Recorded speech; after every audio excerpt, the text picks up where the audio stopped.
Hello, everyone. Welcome to Culture of Gaming's Power Up Podcast episode. I've been told this is 26, so we're going with that. Sure. I am your host, Taylor. I returned this week, and I am joined, of course, by Anthony. Hello. Andrew. I'm also typing. All right, and John. We're welcoming back John. Hi. You are a very familiar face to the podcast, which, no problem with that, but I try to be. yeah. At least he's regular. At least he's regular. Yep. All right. Is that a poop joke? I No, don't think so. I hadn't even thought of that. I don't think so. Okay. That's over my head if that is. Anyway, we of course have a wonderful show lined up for you guys, and so as per usual, let's get right into the news topics of the day. Our first news story is sort of a follow-up to past topic on Power Up. 2 weeks ago, we were talking about PUBG suing Fortnite, or Epic rather. And well, this week we are greeted with the news that PUBG dropped the lawsuit against Epic for no particular reason. Yay. So, Joyous. yeah, nothing's happening anymore, guys. Think Epic might have thrown around their weight a little bit, probably. Really? Yeah. Especially since, well, I mean, PUBG's running on Unreal, isn't it? Yeah, yeah. So, I mean, maybe. I see what you mean now. I see what you mean. Irresponsible speculation. Yeah. No, I see what you mean now. I thought you were going somewhere else with that. Yeah. Okay. Now, personally, I'm a little bit bummed out. I would have loved to see this case play out, actually, and see what sort of precedent could have been established based off the result of the case. So, that's just me.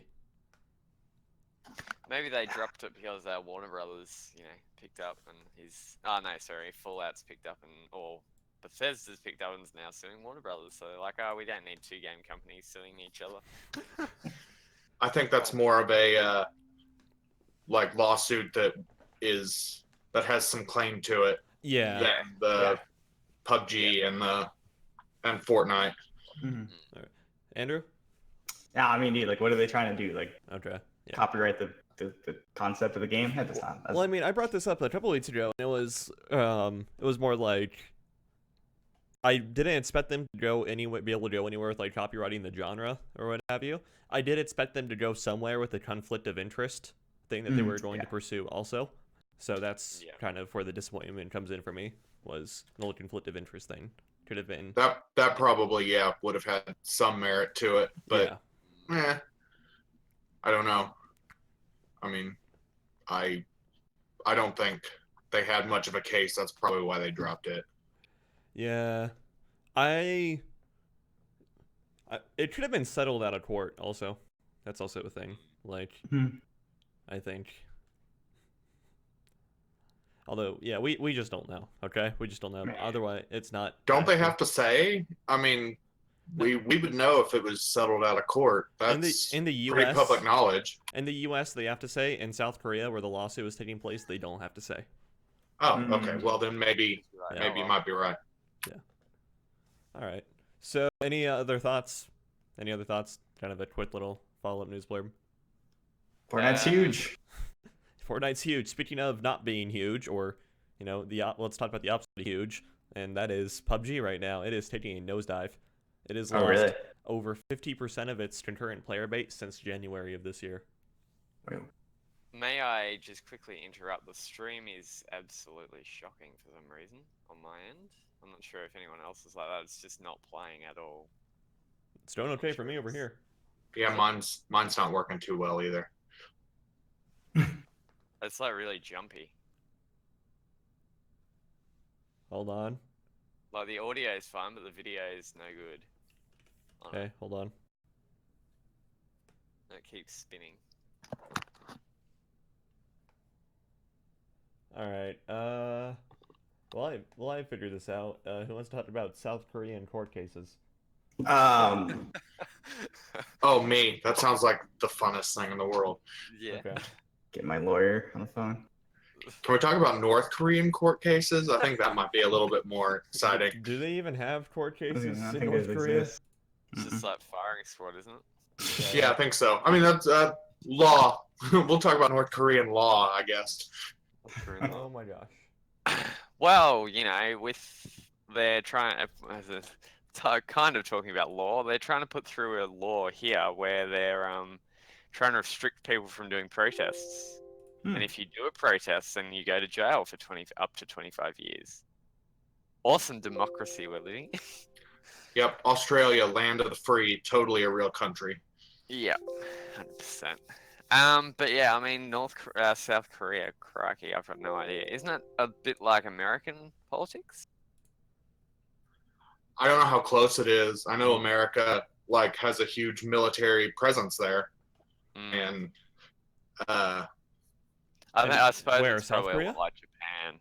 yeah, in South Korea. Oh yeah, yeah. I've been to South Korea. It's a really nice place. Yeah. Yeah, Have you ever been to Japan? I have been to Japan. Well, It's one of the nice things about having lived in Guam for 3 years. True. That's where the Navy sends you when they want you to leave Guam. True. I like Japan a lot. South Korea, we were only there for like 4 days.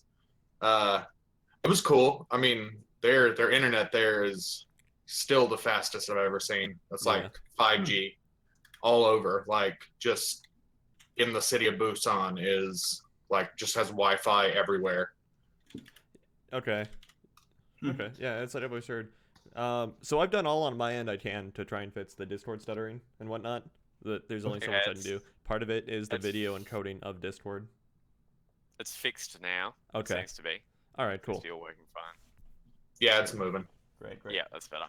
Did it stop record? I can't. Okay, no, we're good. Nah, it's fine. All right. So yeah, I mean, hasn't South Korea had like 5G for a while, and we're just now starting to like have the plans drawn for that over here in the States?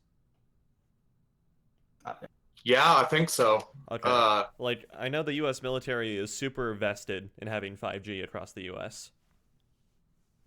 Yes, I mean, 5G is quite a bit faster than LTE. Yeah. I don't know how much the military, really cares about that because they have their own. Yeah, they have their own network version of Yeah.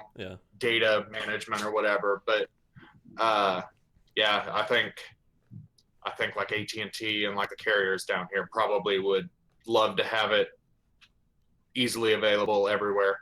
Okay. Yeah, because I've always heard, or it's like the theory, or it's like, or the logic behind the U.S. military wanting it was that it was be served as like a proper auxiliary backup if needed, or something like that. I forget the reason, but Yeah. I remember hearing it. I guess I could see that. Yeah. They were semi-interested in it. Okay. I mean, military around here tends to be semi-interested in any kind of technology that comes down the pipe. Yeah. And yet they still use floppy disks. Well, I mean, has 5G killed anyone yet, or what? No, but that's another conspiracy also to talk about. A lot of people, it's like the shorter band or shorter wavelength and everything of the signals are apparently detrimental are somehow detrimental. I don't know. The past couple of years at CES, Intel. So the way that CES has been for the past 3 years that I've been going is Intel and Qualcomm. And for those of you who don't know, Qualcomm is a big like communications provider over 5G and everything. They also make the Snapdragon processors, and they can find the most Android phones. The Qualcomm and Intel booths are like right next to each other. I say booths, I should say like displays, large rooms where they display other stuff at. And it's like Intel had a cool thing the past few years where with Microsoft HoloLens, they were showing off like all the 5G signals they were running throughout the room and everything to power all of like the Intel displays and demonstrations and everything. And I mean, the group I was with and myself survived with no adverse health effects, so I guess it's okay, Not yet, anyway. Yeah, not dead yet. Not dead yet. Yeah. I know when we went to Korea, when you're underway on a Navy boat, movies and stuff are like cigarettes in prison. So you could download a movie in like 5 minutes if you were on a real good strong signal. Oh, okay. Like sitting down in a whatever they have for instead of Starbucks. It was, you could sit down and download, enough movies to get you through the next week real fast. Yeah. Okay. I mean, well, because of the whole NBN stuff that they had here with their whole cable and everything, they're pushing real hard for 5G here as well. Because they like NBN's an absolute flop, so they're trying to get a new system in, and they have Telstra, which is like one of our major internet providers. Yeah. Just did one of their tests on like a gaming setup. They had like 5 PCs or something, and they downloaded something like 14 games in 10 minutes or something like that. And it was absolutely crazy. They were getting something like, I think it was 5,000 download or something. Damn. Wow. So I mean, it works. What's it It's gonna like do? what, 5 gigs a second? That's Something ridiculous. like that, yeah. Okay. That's only with like 4 people using it. But what happens when you've got like 10 Yeah. million using it? Yeah. What happens when you're in a household full of people who, all of them are on the internet at one time, several of which are probably streaming Netflix also. Happens. It happens. I remember back in the days of like Xbox Live and like Netflix coming out and whatnot. One of the buddies that I would play Call of Duty with, his sister would like always be watching Netflix whenever he wanted to play Call of Duty, and so he would have to like wait until his sister got out of the room, whatever, and like basically disconnect her laptop just so. Yeah, it was, man, the things you did. All right. So Yeah. moving right along. So Google is planning a gaming platform to compete with the likes of Xbox and PS4. Might as well. But why not? Why not? You see, I really don't have high hopes for it, nor am I really excited because, I'm sorry, but Google's whole thing in the past, I don't want to say that, like, I don't know how they're still in business, but quite honestly, they haven't had that successful of a product in a number of years, I dare say, or like a new released product in a number of years. Like the Pixel line of phones, I mean, they were hyped. They're decent, like they're up there, they're good, but they're still just like, but they're still missing some things that you think a multi-billion-dollar company would have and whatnot behind it. I mean, obviously their search engine works fine, obviously Gmail works fine and whatnot, obviously Drive works fine, but I mean, these have all been things for multiple years. I'm talking specifically about like the newest releases and whatnot. Thanks for the follow, by the way, Commander Root. But all right, so it's like, Google Alu, the app that they wanted to replace like FaceTime for like Android phones. No one uses that. It's like it's like a lot of my friends have Androids. They have no idea what that is. Never heard about it. Whatever. They dropped Google Hangouts for a while after a very tumultuous like update cycle for it and everything. It's still around. Yeah, it's still around. It's still around, like Google Plus is still around technically. Yeah. Sneaking through the shadows, claiming Yeah. And so it's names. yeah. And so it's like, and then they try to release like their own text message service or like app to compete with iMessage, also for Android, right? And it's like, well, that failed horribly. No one like adopted it or used it. The app didn't even come defaultly installed on their own Pixel phones. Wow. Sounds smart. Yeah. Sounds like they like it a lot. Yeah, it sounds absolutely incredible. And then after that whole thing, it's like they went back to updating Hangouts again or whatever, right? And so it's just like, dude, it's like I expect this to fail just like every Google hardware release has, except for the Chromecast the past few years. I mean, let's be fair. They probably try to. To be fair, they probably try to stick Android in it, and then you just have another Ouya. I was going to say, it's like, yeah, that just becomes Ouya then, doesn't it? Like, yeah, pretty much. No one cares about no one wants an Android gaming console, sorry. No. Isn't this one supposed to be more like a streaming thing? Streaming box? The article that I read, and it's like when I was doing show prep and everything, talked about it being, whoa, okay. The stream's taking another dump as well. Yeah, I just noticed. Yeah. All right, the one that's like I noticed and talked about is like it was supposed to compete with like PS4 and Xbox One. So, yeah, what is going on? No idea. Maybe I don't know. Turn it off and turn it back on again. No, hold on. But yeah, You're Yeah. having just as good of a time with technology as I've had today. I mean, Google hasn't even done anything tech-wise. Like my brother bought, I think he paid like $1,200 for a Google Pixel phone, Yeah. and within 3 months it was dead. He couldn't use it. It was just absolutely shocking. Yet I've got like this $300 Xiaomi thing that was developed. It's Chinese. It was developed by Google. Like it's got the Google. It's got Android on it, but it's got a different version of Android. Yeah. Yeah. And that gets updates before Google Pixel does. And it's like, cool, great. Google don't even support their products in the way that they support like a third-party technology thing, like another third-party phone kind of thing. Yeah. And like, I would hope to think that they've got good plans for a console because they're like a multi-billion-dollar company and they're all internet-focused and all that. So you'd hope to see something good come out of it, but yeah, they haven't done much good with tech. So we'll see what happens.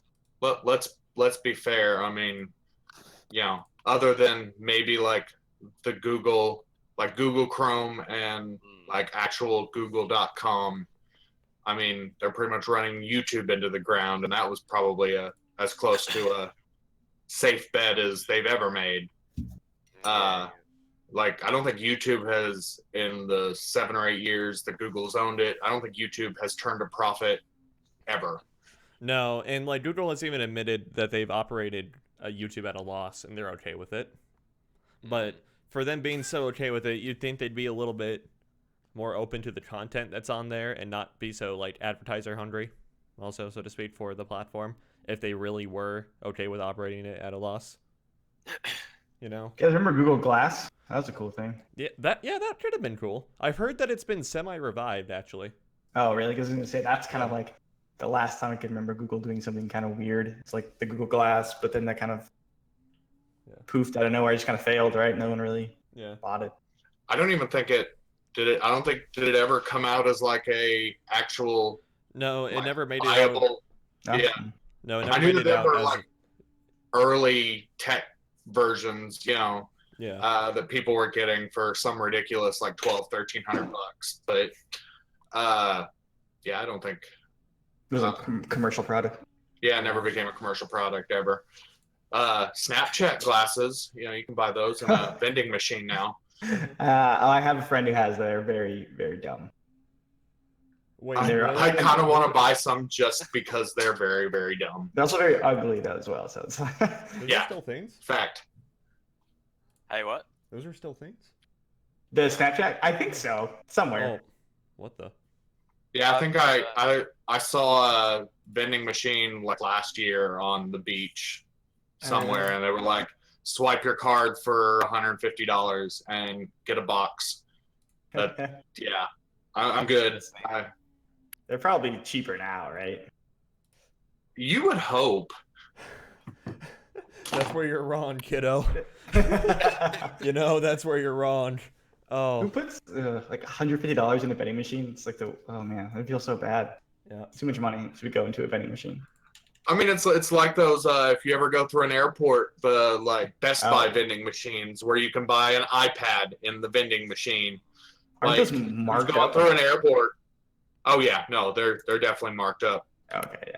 What about the stupid charging booths that they have where you put your phone in for like 2 hours and it's like $20? Oh, those are over there? everywhere Those- at CES, and those are I use- so dumb. I actually used something like that one time at a I think dumb. it came in handy for me. I was like, my phone died, and like I was at I think it was Universal Studios or something like that. I have a bad habit of not charging my phone. I mean, you can't And- really take your phone on rides anyway, so why not chuck them in to be? Well, and then like I happened to like go to the bathroom or something, whatever, and I got separated from the people I was with, and my phone died. I'm like, well, this is not good. So I had to like. I've seen a lot of places you can go and pay like $20 and get like an external battery to come out, and then like it's like $5. You just put the battery back in, pay the $5, and a new one comes out. That's cool. That's cool. That's I think a little bit better than just paying for an electrical outlet. I don't know if I paid money for it though. I think they offered it for. I think. Well, yeah, that's good then. Yeah, I don't remember if I paid any money. I think they were just like gave you a little lock or something so no one stole your phone, or some kind of like thing so that no one took your phone. You kind of need that. I forgot how phones are expensive. Yeah. Yep. All right. Yeah. Seems to be working all good now. Okay, yeah, I'm not doing any more dropped frames. I'm doing all I can over here. There is going to be set over Discord continually breaking your video encoding. So Discord would never. Discord is the best program in the whole world. Would never do that. Come on, it's bad sportsman blames his tools. Also, this happens to be the finale of SGDQ right now. So the Twitch server today? is also. I think it's. Yeah. Yeah. I spent way too much time watching that this week. Same. I missed the Contra and I was kind of sad. Okay. I'm sorry. I'm sorry. Twitch is saying they're playing The Legend of Zelda right now. Is it the Ocarina of Time bingo? I'm not sure. Let me see. Okay. Anyway, so yeah, Google's gaming platform, I expect it to fail, just like every Google hardware release really has, except for the Chromecast. Yeah, Chromecast's good. I was reading Kotaku article and they were saying like it might just be like a streaming type of service that will kind of like offload or whatever. I don't know how they work, but like kind of like online or whatever. Yeah. They're getting ready to play Super Mario Odyssey. Oh, okay. So they're getting close to being done, I think. Yeah.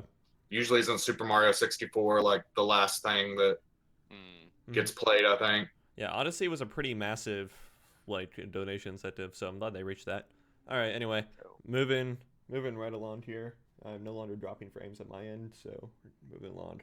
All right, so Overwatch gets a new champion, got announced earlier this week. It's Hammond the Hamster. I love this little thing, let me tell you. It's pretty good. Have you? Now I'm gonna start with the best part. Have you seen the death animation? Yes, I have.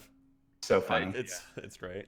All right, so for those of you who don't know, Hammond the Hamster is pretty much like Diva in the sense that, you know, it's a living thing piloting a mech, right? Except this is a genetically modified hamster. Just kind of like raccoon. No, it's a hamster. Just kind of like Winston is the genetically modified gorilla. Yeah. But yeah, this one's a hamster. He pilots a mech, kind of like Diva's. I guess his whole thing was like his mech is a modified like lunar landing module or something like that. But yeah. Hero name is actually like a wrecking ball, I think. Yeah. Okay. Yeah. I might have to boot up Overwatch just to play that. Yeah. Also, the Symmetra rework came to be live, so I might actually play Overwatch at some point now. The Symmetra rework hit live, but yeah. I think I bought the Game of the Year edition like 2 months ago and played it once. Okay. Yeah. Okay. I like it. I have so many games on my backlog. It's ridiculous. If you watch the dev video about Hammond, Jeff Kaplan is like he's the lead developer for Overwatch. He's like game director or whatever his formal title is. He makes a joke. It's like he realizes how kind of out there Hammond is or whatever, and he's like, although he doesn't talk because that would be absurd. After going through that, he's a genetically modified, hyper-intelligent hamster who built his own mech and escaped from the lunar colony. That would be yeah, too but far. him speaking English would be absurd. Wow. Okay, yeah, wow. All right, so any things to weigh in about this? I gotta go back and play Overwatch. Looks fun. Play Overwatch. So. Okay. So his ult, he like turns into a wrecking ball and he can like spin around stuff and like hook on things. Yeah, cool. Videos I've seen. Neat. Yeah. Like I don't play Overwatch, but like if all characters have like that neat of like ultimates, I can see I can see why that game is so popular. Yeah. Yeah. Overwatch is willing to take chances. I definitely like that. Mm-hmm. They're willing to be silly and not take themselves seriously whatsoever. Yeah. Minor outrage in the community, of course. Some people think that Hammond is just a little bit too far. But then it's like the counter argument to that is, to be fair, I think if they were to introduce Winston today, they would probably have the same reaction. So, yeah.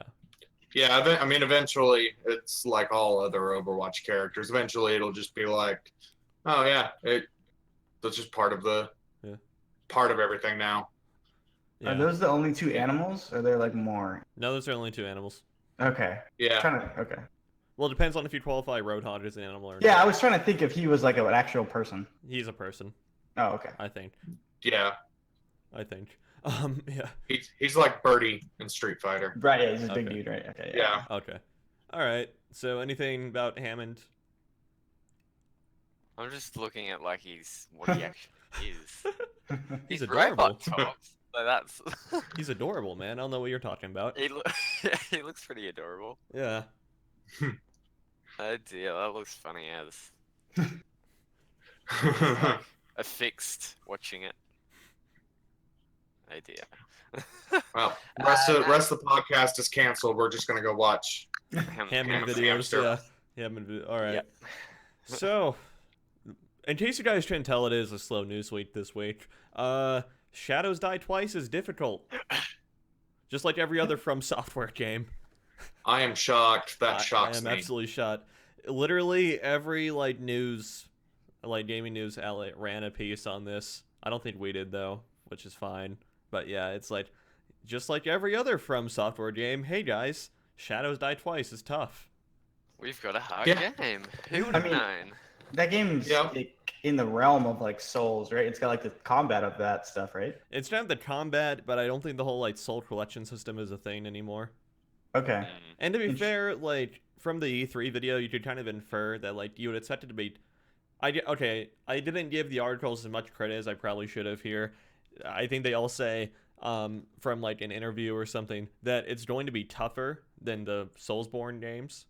Mm-hmm. That's which, to be fair, can be inferred really easily considering the core mechanic is you can revive yourself in the middle of battle. Cool. So or whatever, so it's or whatever that will turn out to be wholeheartedly, but that's the gist of it. From what we've got so far, and so it's I would hope that the fights are a lot more challenging if they're allowing you to do that. Yeah, I hope the combat's good this time. Yeah, one thing that's seems really different than the combat from Souls game or whatever, is verticality. Seems to play a big part, which will be fun. I'm super excited for this game.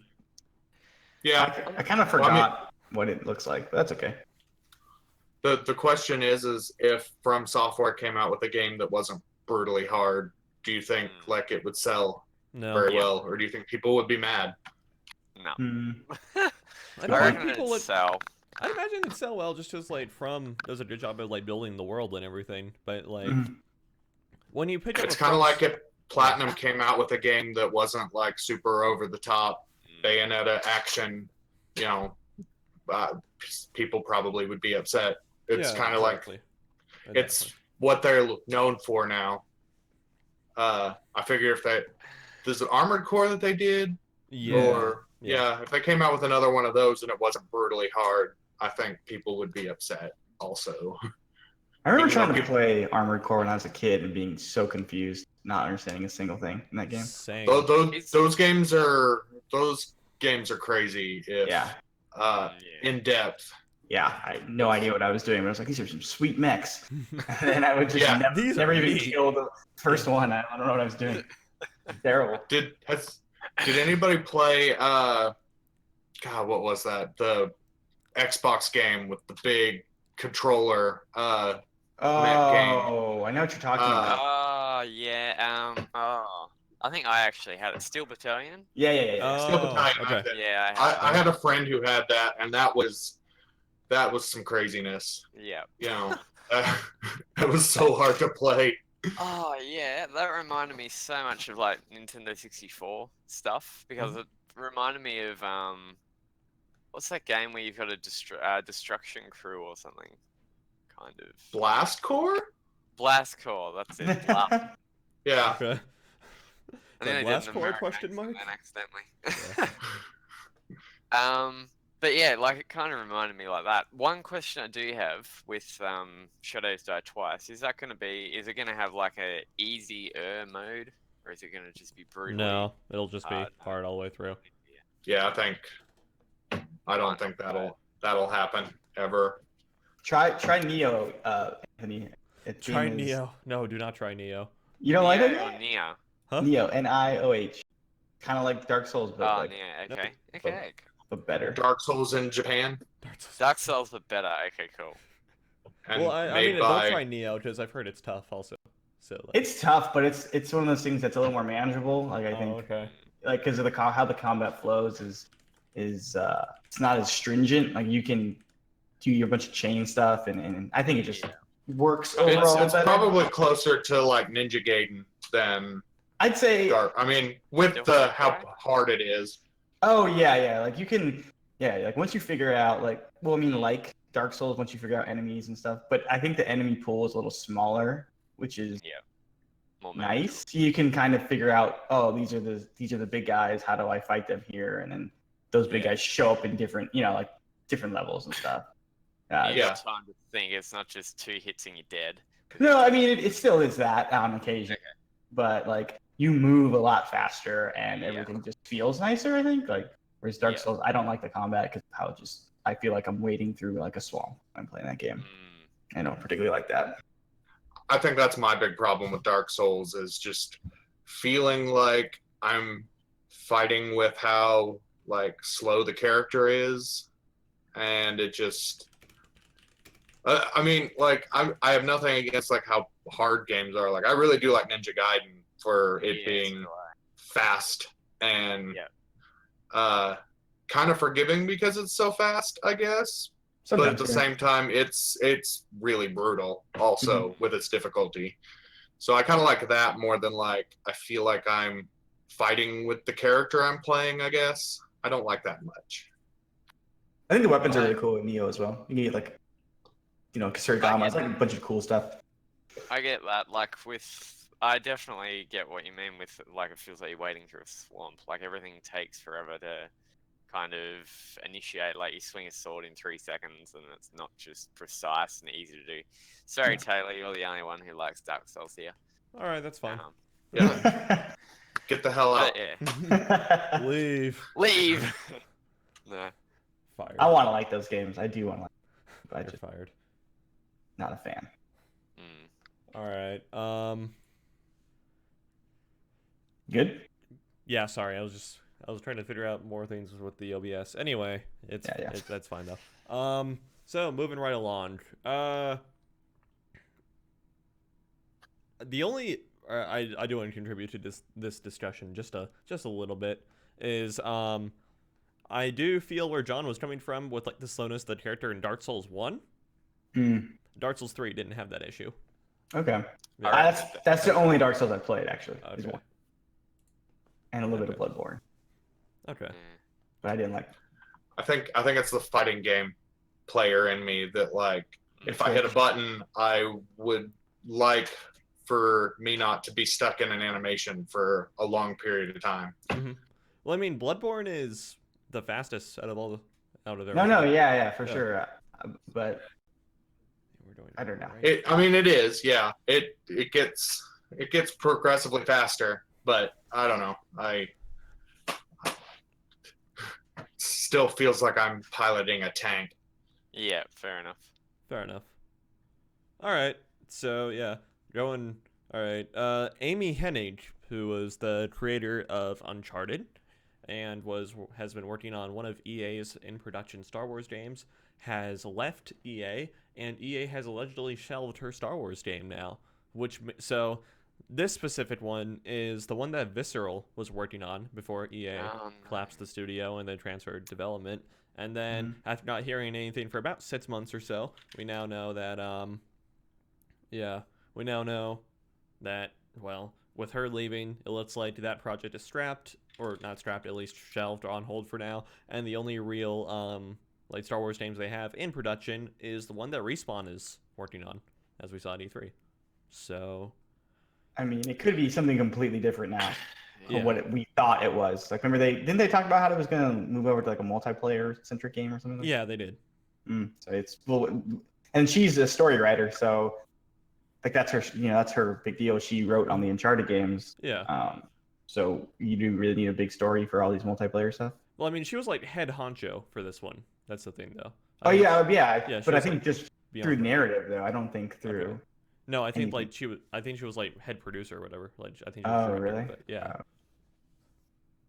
Yeah, I think she's moved into like producer status more than writing stories anymore. Yeah. Okay.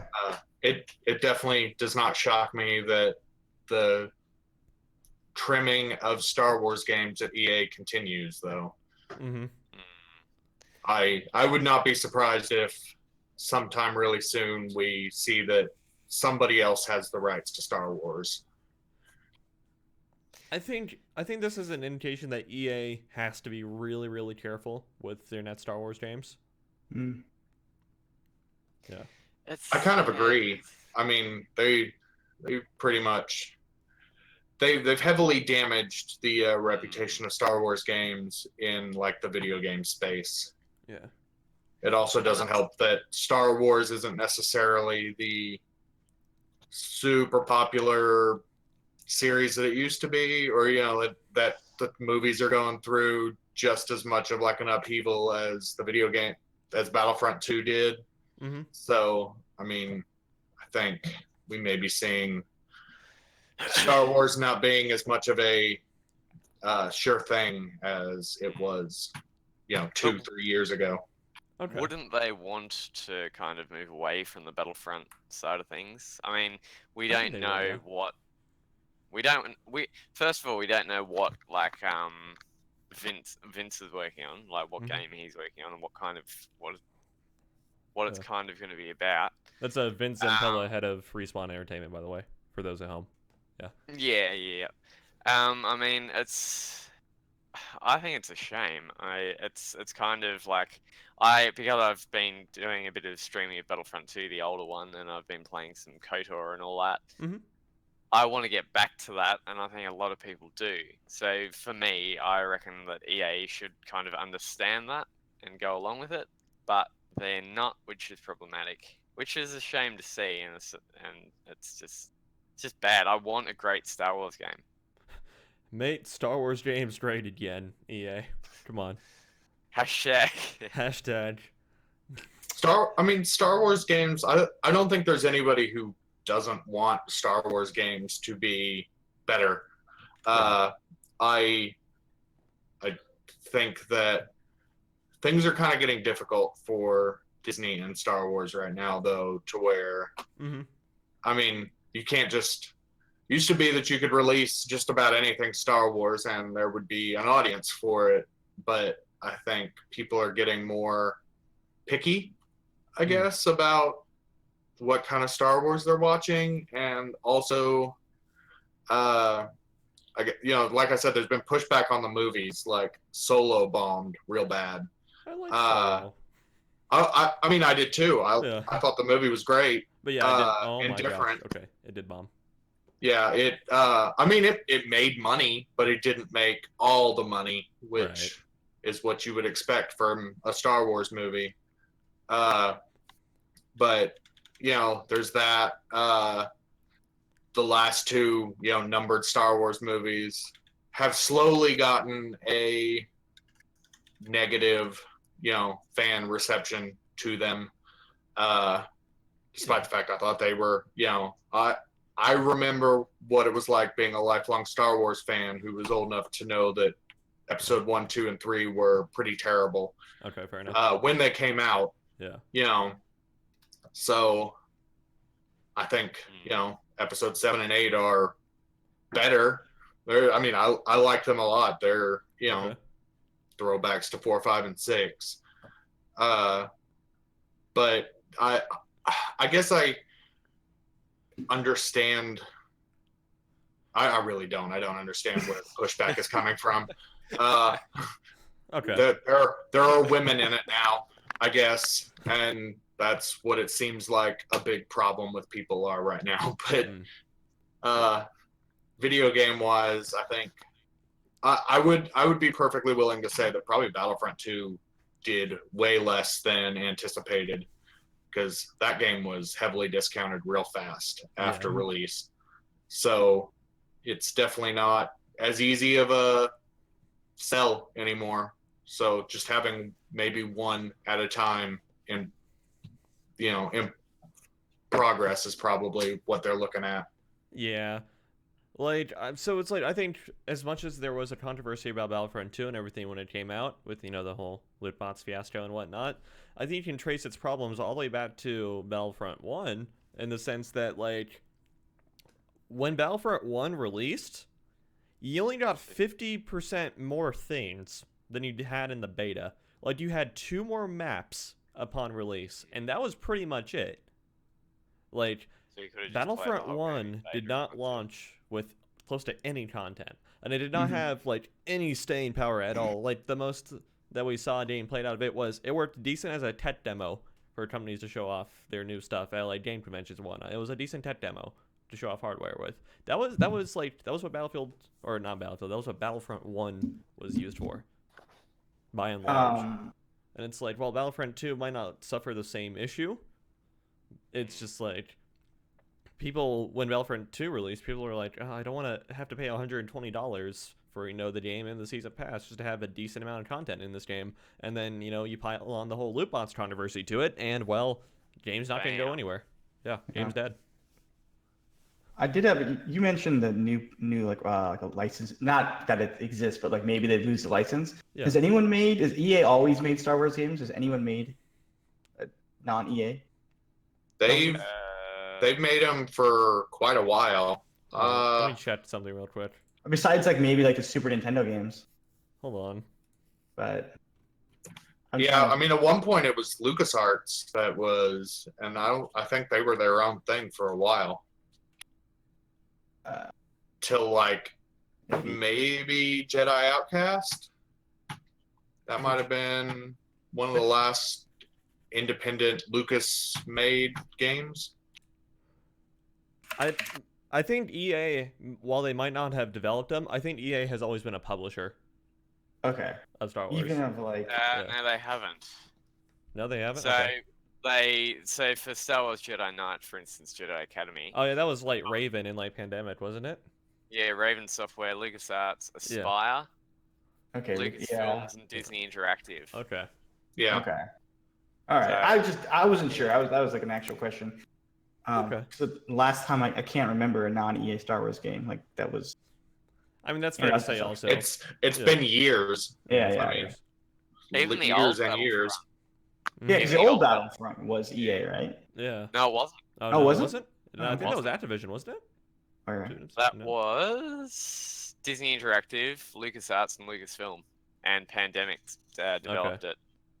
Yeah, and then Pandemic, I think, got bought by EA, and then that's kind of where they got the rights. I could be wrong. I'm just saying that off the top of my head, but that would make sense. LucasArts stopped making games, and they probably sold. Then LucasArts was LucasArts got shut down when the rights got sold fully to Disney. Yeah. Okay. Yeah, that was back in 2012 or 11, I think. Yeah. All right, so Anywho. yeah, EA, their Star Wars issues continue. It looks like they're really gonna be careful. I think they're waiting to see how Respawn's Star Wars games gets received, and then they'll probably go from there. Yeah, fair enough. But for now, this game's probably on the shelf for a bit. All right, so next story. Unless anyone has anything else to add. I don't think so. Nope. Okay, I think we're good. All right, so Shintaro Furukawa has officially replaced Tatsumi Kimishima as Nintendo president after the June investors meeting for Nintendo. Nailed it. All right. That's pretty good. Who and what? All right. So as we all remember, in 2015, Satoru Iwata passed away. Rest in peace. Yeah. And Tatsumi Kimishima was the person selected to be a sort of substitute president in the interim until a new one could be fully found and replaced and whatnot. And so we covered this on the Power Up podcast a number of weeks ago. Like, I remember talking about this first thing. When a new one was like found and selected to be long term, we talked about, I don't want to say we wrote the story, but not a lot of people reported on it, to say the least. And it was basically, so we knew that Tatsumi was the sort of interim president and everything, and a long-term one would be coming fairly soon. And we got the announcement about who it would be a number of months ago, as we talked about on this podcast. And so, yeah, it officially has happened. Tatsumi Kimishima has stepped down, and Shintaro Furukawa has replaced him of the latest investors meeting.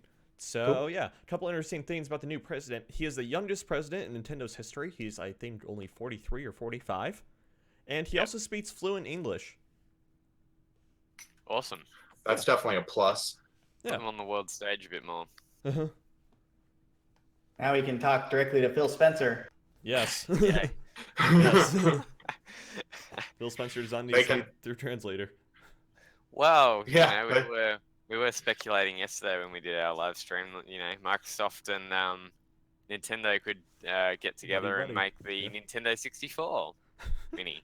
Oh yeah. Because Rare and all that. Yeah. Sure. Oh, that'd be pretty sweet. So I mean, cool. I have a feeling that Microsoft would like to be like, yeah, you can have these games as long as you pay us money. Like, I don't think. I think if Nintendo were to do an N64, like they have done with the SNES and whatnot, I don't think Microsoft would really give a crap by this point. I think Microsoft is into just getting their stuff everywhere. Yeah. So like just being like, whatever, like you just pay us a little money, and then just a nice little royalty deal. That's it. Yep. Or just chuck it in the credits and just be like, thanks Microsoft, blah blah blah. Yeah. I've been so I bought an Xbox One fairly recently and have been playing the Rare collection quite a bit. Yeah. Mm-hmm. Banjo-Kazooie I don't want to say has not aged well. It's still really fun, but it has its problems that I think if people went back to play it with like no nostalgia goggles like I have, I don't know if like it would be as well received as people think it would be. You know, that's really fair. That's really fair. I played a To little. be fair, most Nintendo 64 games have not aged very well. That's also very fair. PlayStation games. Have you played Snowboard Kids recently? Game's real good. Game's super good. Is it? Yeah. Good. I should probably try to get that for my Nintendo 64 then, because I have fond memories of that game. Game's super good. I played some like head-to-head with one of my friends a while back. We were like, "Ooh, Snowboard Kids." Like, nice. This game's pretty good. Oh, we're addicted quick. It's probably better than Mario Kart. I don't know, maybe. I remember 1080 snowboarding being pretty good. 1080 snowboarding was good. I do, but like Snowboard Kids is sick because like they have like True. I mean, that's not the rare. They have all their characters and they all got their different like speeds. Well, yeah, the really cool thing is that like you can avoid. So they have like Mario Kart, you just get hit by a red shell, you get hit by a red shell or shell. And it's like that's lame. Yeah, it sucks. You can like if you get like this little ghosty thing, you can like time it perfectly so like the thing goes through you. So there's like a lot more strategy into it, and like it's really fun. That's cool. Yeah, it was like actually really interesting to play that game. Yeah.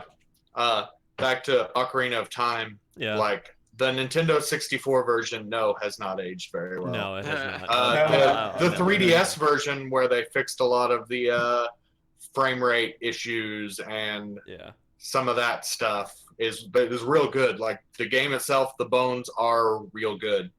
God. And I also agree with G-Man Films. The Tony Hawk Skater is really awesome. That's one of the games I do own for my Nintendo 64. The intro sequence for not the intro sequence, but like Ocarina of Time, it's like when the Deku Tree is explaining to you the whole three goddesses thing. I remember you can go back and find stories about like people that had their Nintendo 64s in like shelf of an entertainment center or something. It would thermal shut down when playing that scene if it got too hot because it couldn't ventilate properly. So you pretty much had to have it like open air type thing. It's like, hey, want to melt your 64's processor with pretty graphics again? Yeah, let's do it. Which I mean, that's part of. I think Ocarina of Time in Japan was a disk drive game, I think, which had some more graphical power behind it. So getting it on the cart for a regular Nintendo 64 was real rough. Okay. For a lot of stuff. That's why I think Majora's Mask had to have a expansion pack. Yeah. I have Majora's Mask, but not this expansion pack. Oh yeah. No. I watched a video recently about the expansion pack, and like Donkey Kong 64, I think is the only one that came out in America that came bundled with the expansion pack because there's like it didn't need the graphical power, but there's like a bug that with just the jumper pack in there would have like hard crashed the game like 100% of the time. And with the expansion pack, like they got that down to like under 50% or something. Like more manageable. So like they didn't really need the expansion pack to play that game, but they couldn't figure out the workaround to keep it from crashing. Yeah, I think there's only like 2 or 3 games that actually required it, right? Yeah, very few games actually required it, but a lot of games were benefited by it. Yeah. Actually, I mean, this video made a good case for why the expansion pack was completely unnecessary. Okay. I think the only game that like 100% like actually benefited from having the expansion pack was like Perfect Dark. Oh, okay. Because like multiplayer. They could fit. Yeah, well, they could fit like two-player multiplayer and like some of the like challenges without the expansion pack. But like with the expansion pack, you get like the whole like institute menu thing where you could like walk to the challenges or walk, plus 4-player multiplayer and like the whole story. I remember having. Thanks for the follow, I Swallow Seaman. All right, sorry, Anthony. Go ahead. Another follow. When we had the Nintendo 64, we had, I think it was Harvest Moon or something. And we went.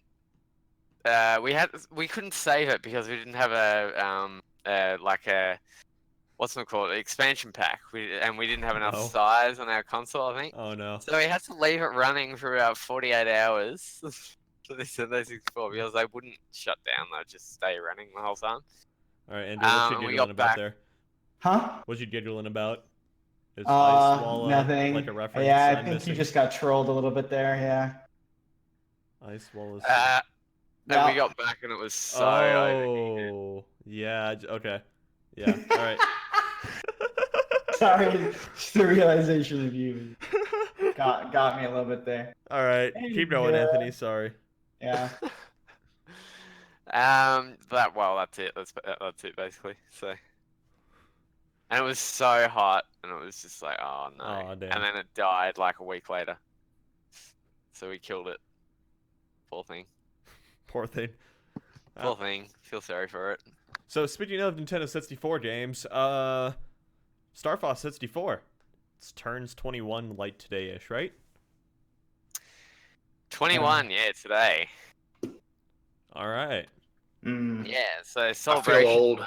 Wait, today as in like Australia today or US today? Today, US day. Okay, US today. Got it. It turns 21 and I'm 21, so there you go. All right, well, happy birthday to you. We can buy it a drink. Hell yeah. Let's buy it a drink, yeah. What does Star Fox 64 want to drink? I don't know. You let Slippy die, you need to drink your sorrows away. Why? I let Slippy die on purpose multiple times. I got tired of saving that dude. And then really quick, going back to the whole like games that would not be received well. GoldenEye would not be received very well today. Bad. Like if you have to aim past the center of your screen, like up or down, having to stop in place. Yeah. And especially if you're playing multiplayer and one of your asshole friends picks oddball. Job. Yeah. Oh yeah. Yeah, you know what else also probably doesn't hold up. Well, it probably wasn't a great game back then either. Was Star Fox 64. Yeah. Hey, wait a minute. Them's fighting words. Game's not good. Uh-oh. Here we go. I like where this is going. No, Star Fox.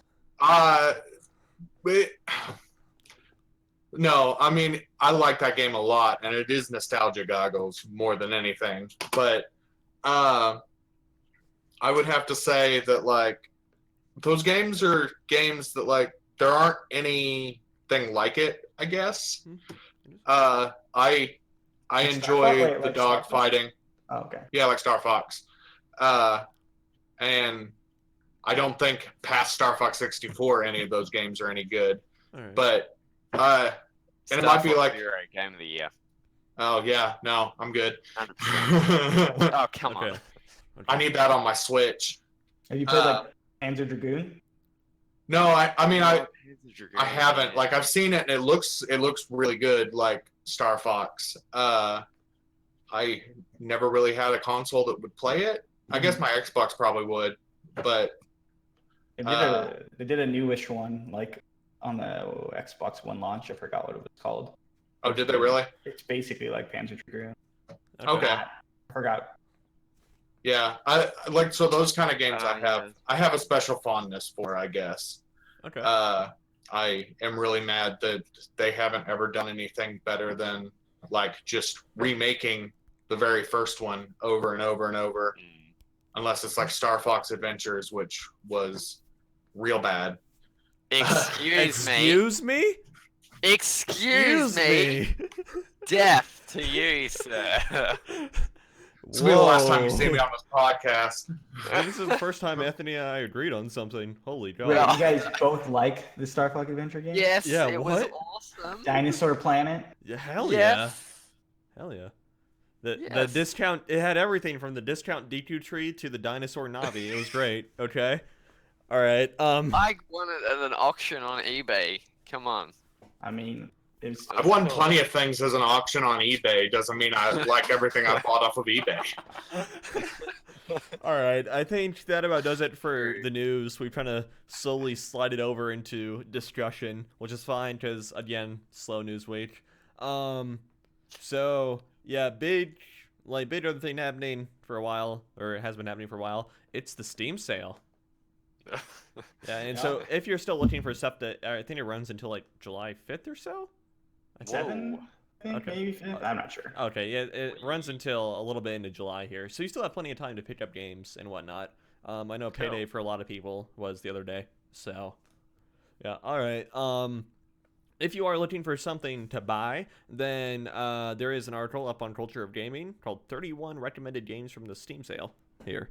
So go ahead and find that article, check it out. You might have to search for it on the site. I don't know how backlogged it's gotten since we've pushed out a lot of stuff since then. So anyway. I looked at that article and I was like, oh, I should definitely like put it next to this, like the list. Yeah. I'll have to do that again because there's some stuff I obviously have never played on there. Mm-hmm. I've just recently got a computer that like will play things that are, you know, less than 15 years old. So I should probably check that out too. Okay. So have you guys picked up anything? A few things. Okay. I didn't go crazy like I was expecting to do. Yeah. But maybe I'll go a little crazy. Yeah, I got Vermintide Warhammer 2. That game's pretty cool. I don't know if you guys have checked that out. It's kind of like a Left 4 Dead. Yeah, it's like a Left 4 Dead style. I've heard good things about it. It could be. I haven't like dived too deep into it, and I haven't played with like a crew of people, which definitely seems like the way to do it, because it's just kind of like murdering rats and stuff. Yeah, I really like the ragdoll physics. Like you just whack a rat in the head, and it's just like, oh, pretty cool. It's really fun. All right. Speaking of crazy ragdoll physics, I have been playing the remake of Red Faction Guerrilla, and they have upped the ragdoll physics in that game to ridiculous levels. Did that just come out, or when did that come out? I think it comes out this week, maybe. I know the review embargo is up Monday. Okay. So maybe Tuesday it comes out. I haven't really checked. Are you reviewing it? Yeah, I'm reviewing it. All right. Cool. That definitely gets 2018's worst title. Yes, the remastered edition. Oh, it's not even that's clever horrible or good. What? Yeah, I liked it. Bad pun. Bad. It's not even clever. All right. I'm really not looking forward to having to write that several times in my review. All right, Andrew, what else? You picked up anything or no? Not Steam related. I did pick up. Capcom got me, and I had to buy the Season 3 character pass for Street Fighter 5 because Cody is in it, and he's my favorite character of all time. All right. And he's so sick. Oh my god! Like I did that for Sakura. She's kind of like my favorite of all time. Like I do want to give a shout out to Capcom and like all the guys who made that game, because I don't know if all the characters are like this. Like there's a little bit of some characters, but he does so many just little things. Like he's always doing like stuff, and he's like the animation is really good. Like I genuinely enjoy like all the little idle stuff he does. Like yeah, that is the way it is with shake his pretty hand much off. everybody. Okay. Yeah, well, at least for like I feel like it wasn't like that for some of the characters, but Like, I think it's gotten that way, like as time has gone on. Yeah, they're always like messing with themselves, you know. Yeah, like rubbing their wrists or moving their fists or like dancing back and forth, Yeah, and I think they did a really good job with him, just because like he's like all like dapper and stuff. So like he'll like kick you and then like he'll like scrape his shoe on the floor. Like it's so sick and like disgusting. Yeah, he's so sick. Disgusting. I think the trailer where they announced him might be one of my favorite like video game trailers of all time, with Kenny Omega playing Cody. That was pretty nice. Yeah. Okay. But yeah, so I've been kind of deep into trying to relearn Street Fighter V and a new character. You got the crew too as well, didn't you? I did. I forgot. I even played that game. Most people did also. It's okay. I got this game, I will say, because my partner works at Ubisoft. So I got this game. I didn't have to pay anything for it. Okay. So just putting that out there. I don't particularly like it very much, though. Oof. Even for free. For free. I mean, I'm not a driving guy, and that kind of goes like, I never want to drive a plane. I drove a plane for the tutorial. I'm like, this feels bad. Okay.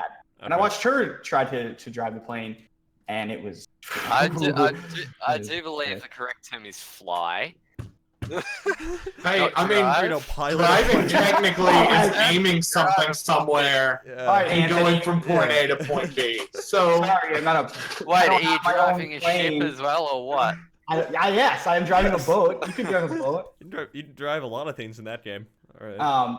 And including your mind, insane. They do a couple really cool things. Like the intro is really weird. They do like these Inception stuff. So like the buildings are just like turning sideways, and you're like driving straight down, and it's really cool. I don't think that comes back, which is weird to even have it in the first place. Actually, but that was really cool. Like I was like, oh, this is kind of a cool intro. Yeah. And then also a really silly thing that I wish they kind of got into more was you can just switch on the fly. So if you're like driving a car, you can just like, oh, I'm gonna fly a plane now, and then like your car just like deteriorates into nothing, and you just like are a plane. Oh, that's really cool, actually. Yeah. Okay. And then if you're a plane, you can just become a car, and your car just drops out of the sky.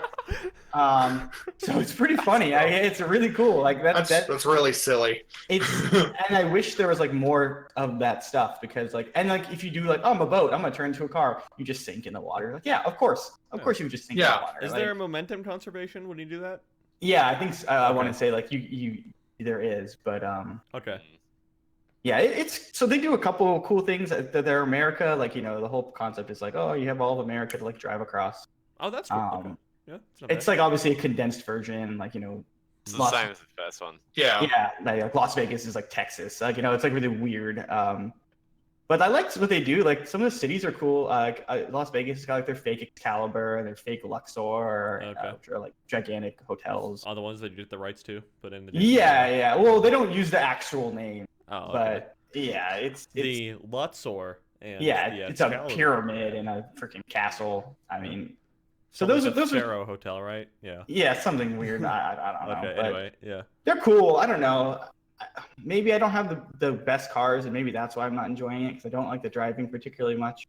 Okay. It's a little airy. Just I'm yeah. The weird thing is about the first one, like the driving wasn't great, and then now they're like, well, I guess we're just gonna add planes and boats. I'm like, well, just get the driving right. I don't know. All right.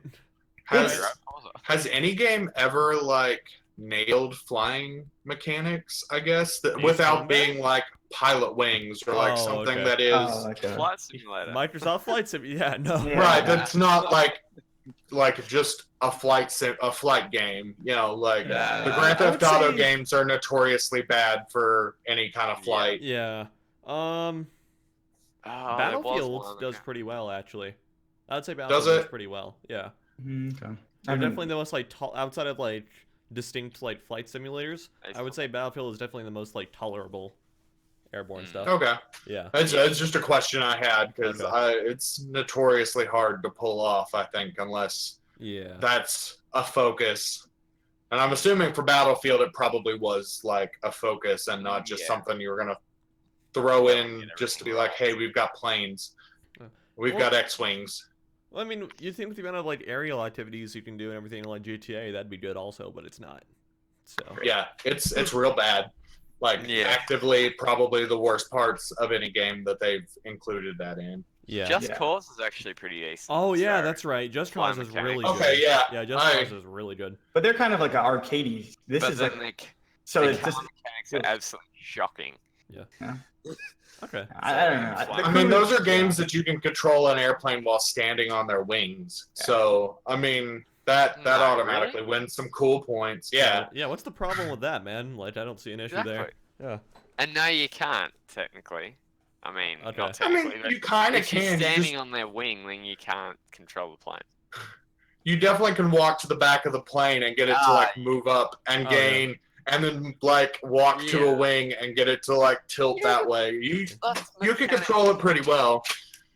Yeah, and the pilot is none the wiser. All right, Anthony, what have you picked up on the Steam sale? Oh, dear. Okay, so, first up, I picked up The Crew. Not the second one, but the first one. Don't like it at all. All right, rip, okay. I find the driving. I'm like a big car guy. Like I love Forza. I really want to play Project Cars, but it's too expensive for me at the moment. Yeah, sure. Like I've got all Need for Speeds and all that kind of stuff. Okay. Except the modern one. But the Crew, don't like it. The story, like the whole mechanics of it and everything, is just weird. It doesn't tie together very well. Can I make a quick suggestion for you, Anthony? Yep. Have you heard of Wreckfest? I have, but I have not played it. I should look into it. Okay. Should look into it. Fair enough. I will do so. Sorry, go ahead. What else did I pick up? I got Firewatch as well, which I'm finding quite interesting. A lot of people don't like it. A lot of people like it up until the ending, from what I've heard. Okay. Yeah. It's a bit like The Long Dark, if you play that, which is like a survival kind of thing, but you're surviving in like a forest and whatnot instead of in the snow and the ice and all that. I like Firewatch a whole lot. Yeah. But I would agree with the ending because it just kind of wraps up. I mean, that was my big thing, but like the characters are real good. Like the guy you play, I like a lot, and the girl that you like talk to on the radio. There are a few like very, very like incidental minor characters that you barely like come in contact with that are at least interesting. I don't know. Have you played it at all? Like, I've played like an hour of it. I think like the very, very beginning of the game, like when you get to the thing and you have to go find the people who are shooting off the fireworks. Have you done that part? Yeah. Yeah. Okay. Like I was really like, just to see what happened. I found them and, you know, they're in the lake or whatever. And I threw their like boombox in the lake and they got real mad. And I thought that was like a really cool like character moment of like something that maybe wouldn't have happened in other games. Yeah. Okay. Yeah, and like you can interact with different things, and like I didn't throw it in the lake, but I picked it up, and then they're like, put it down, blah blah blah, and then I stole it and took it back to like the whatever the heck it's called, the Firewatch lookout thing. Yeah. And I also picked up End War as well, which I'm really enjoying. Controlling everything by voice is really cool. It's like the only game that you can do that in. I have never played it on like a PC or a console, but I did play it on, I think, DS. Oh, okay. So it's a lot different to that. I absolutely bet it would be. Slightly. But it's really good. Like, it's really tactical, and the difficulty spikes up pretty quick. Like, I'm just in where they invade Washington. Oh, yeah, that's like the first real spike to the game. I remember. Yeah. I think so, yeah. I've already failed it once, so I didn't know what I had to do. So then I was like, okay, go to this area. That's right, I need to secure it like 5 minutes in. Yeah. So I got wiped out pretty quickly. But that's about all I've picked up. I'm going to be picking more stuff up on Wednesday. But yeah, that's about it for me. Okay, John, you picked up anything on Steam sale? Not Steam. I did, Capcom got me with the really fairly terrible Street Fighter collection, but I did go ahead and buy that for Switch also. Oh, wow. So they've gotten two sales out of me because I really like the arcade modes of those games, and I really like taking it with me. So that got bought for. If What? it makes it feel any better, you are funding DMC. Have you played it like a lot on the Switch, like handheld? Yeah. How's it feel? I'm worried about how it's gonna feel. Honestly, like the arcade and that kind of stuff, online it's even more hit or miss because I mean it's the Switch, but it feels a lot better to play than the PlayStation 4 does. Like I don't necessarily feel that my inputs get dropped as much. I can do a Dragon Punch a lot easier on the Switch than I can on the PlayStation 4 for some reason. And that's like handheld. Or no, I mean I've used both the sticks, and I just kind of move back and forth between the two. Does that because doesn't have the sticks feel a lot better? Yeah, I mean it's got a button thing, right? Yeah, it's got the button thing. Okay. But taking it with me, it feels real good to just have something with me and boot it up. I've got that and Hyrule Warriors that I'm playing on it right now. And both of those are real good. Boot it up for 10, 20 minutes and play it and all right, feel good. And I also bought Fighting EX Layer, so we'll see. I meant to buy that, dude. That game looks so silly. It looks real silly. I haven't played it. I just bought it like earlier today. I played the beta, and it's interesting. Yeah, okay. I've seen a lot of like beta footage and like people playing it, and it looks like it plays quite a bit different than any other fighting game I've been playing lately. So that'll be fun to mess around with. Did you ever play the old Alpha games, or not Alpha? The EX, Street Fighter EX, long time ago. Yeah. I remember playing those. Very similar. Those were interesting games. Like I don't remember them being specifically like good games. I think they're like not necessarily thought as good because they were so different. Like like, what is this stuff? This is weird. Yeah. Then you look at then you look at it now. You're like, oh, this game has actually good ideas. Like, this was horrible. This is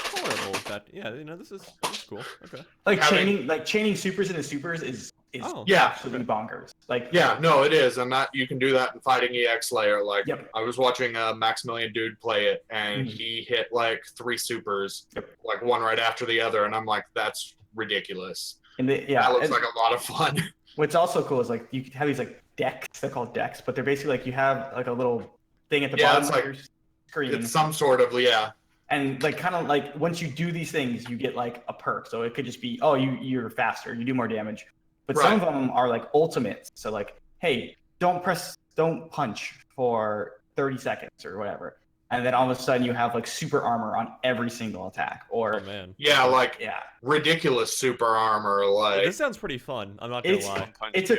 It's an interesting little game. And it's like it's only downloadable. It's like $45 for this light version. It's 40 for the light version, and then 60 for the standard version. But I paid 60 just because I kind of want to see this game. Sure.